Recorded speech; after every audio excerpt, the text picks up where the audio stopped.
अस्सलाम वालेकुम dear students, कैसे हैं आप लोग।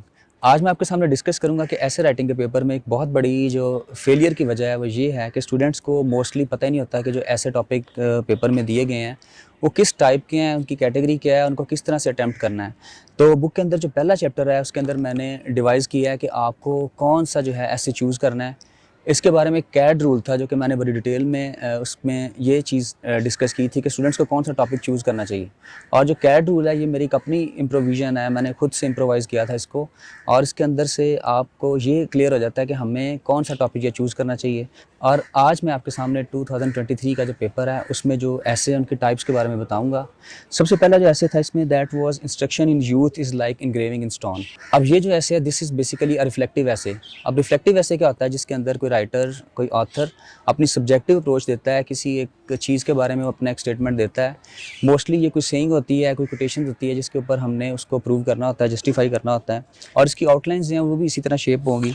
अब सेकंड ऐसे जो था this was the one who uses force is afraid of reasoning. ये एक आर्गुमेंटेटिव या ओपिनियन बेस्ड ऐसे है जिसके अंदर हमने इस ओपिनियन को जो है जस्टिफाई करना है कि जो इंसान फोर्स यूज़ करता है वो रीजनिंग से अफ्रेड होता है।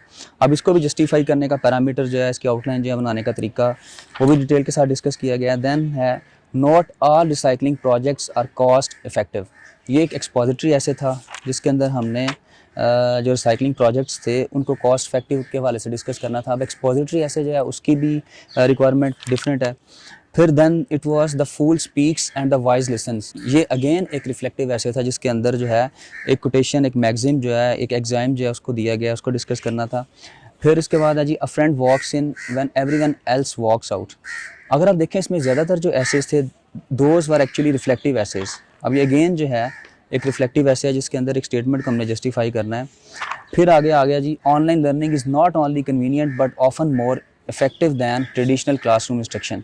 ये एक आर्गूमेंटेटिव या ओपिनियन बेस्ड ऐसे है जिसके अंदर हमने कंपैरिजन करना था कि जो ऑनलाइन लर्निंग है वो ना सिर्फ कन्वीनियंट है लेकिन ज़्यादा इफेक्टिव है ट्रेडिशनल क्लासरूम से। अब इसकी जो स्ट्रेटजी है, इसके जो लिखने का स्टाइल है वो भी डिफरेंट है। बुक के अंदर मैंने डिटेल से जो डिफरेंट टाइप ऑफ एसेज हैं उनके जो रिक्वायरमेंट्स हैं उनको डिस्कस किया है कि आपको किस तरह की राइटिंग किस तरह से सीखनी है।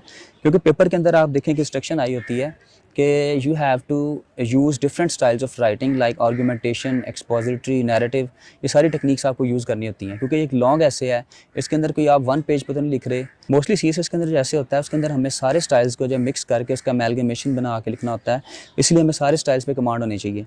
तो इस बुक में मैंने जो चैप्टर है सबसे बड़ा जो वो लिखा भी स्टाइल्स के ऊपर है, मुख्तलिफ तरह के जो स्टाइल्स हैं ऐसे राइटिंग के, उनको आपने किस तरह से उसके ऊपर जो है आपने कमांड हासिल करनी है। फिर देन अगला ऐसे था to encourage healthy eating higher taxes should be imposed on soft drinks and junk food.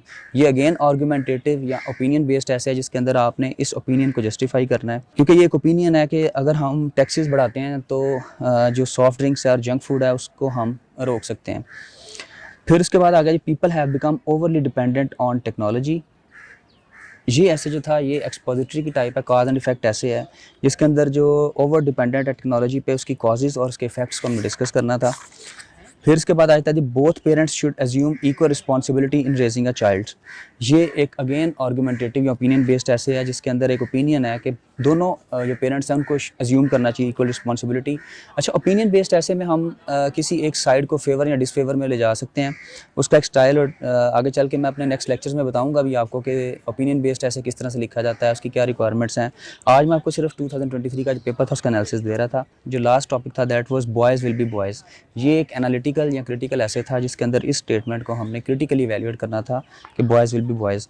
और इस तरह के जो टॉपिक्स आते हैं ऐसे कि उसके लिए मैंने उनको पहले एक्सप्लेन भी किया है, उसके बाद आउटलाइंस बनाई है ताकि बच्चे को पता चल जाए कि इसमें इस लाइन का, इस स्टेटमेंट का असल जो जिस्ट है वो क्या है। स्टूडेंट्स बहुत बड़ी गलती ये करते हैं मोस्टली कि हाँ वो स्टेटमेंट को जो है सही तरह जस्टिफाई नहीं कर पाते। और कैट रूल के अंदर मैंने ये चीज़ बड़ी डिटेल से बताई है कि जब भी आप कोई टॉपिक सिलेक्ट करें, फाइनल करें, तो आपको उसके बारे में पहले क्लियर होना चाहिए। 2017 का अगर आप पेपर देखें the topics are mostly elusive. तो एलूसिव टॉपिक्स को चूज़ करने से अवॉइड करना चाहिए क्योंकि बाज़ दफ़ा होता है कि हम जब उसमें लिख लेते हैं कुछ तो हमें लगता है शायद इसकी डायरेक्शन कुछ गलत थी। तो डायरेक्शन मोस्टली गलत होने से हमारा जो ऐसे वो फेलियर का शिकार हो जाता है। तो आपने इस चीज़ को मेक श्योर करना है कि आप जो भी टॉपिक चूज़ करें, और मोस्टली मैं स्टूडेंट्स को सजेस्ट करूँगा कि आप जो है अगर आप बहुत ज़्यादा आपका लिटरेचर का बैकग्राउंड नहीं है, अगर आप बहुत ज़्यादा रिफ्लेक्टिव ऐसे को हैंडल नहीं कर पाते, तो आप एक्सपोजिटरी की कोई टाइप ले लें, कॉज एंड इफेक्ट ऐसे ले लें। आप प्रॉब्लम सॉल्यूशन ऐसे ले लें, उसको हैंडल करना भी आसान होता है। वो नेक्स्ट लेक्चर में हम इस पर डिस्कस भी करेंगे इंशाल्लाह ताला। बाकी बुक के बारे में आपका बहुत अच्छा फीडबैक है, थैंक यू सो मच। मेरी मेहनत तो थी, लेकिन मैंने आपको इस वक्त गारंटी दी थी कि इंशाल्लाह ताला इस बुक के बाद आपको अकेडमी की ज़रूरत नहीं पड़ेगी। अगर हम मेरे लेक्चर्स और इस बुक को कंबाइन कर लेते हैं तो it is more than enough. So thank you so much, God bless you, take care. Feedback में बताइएगा वीडियो कैसी लगी। Thank you so much.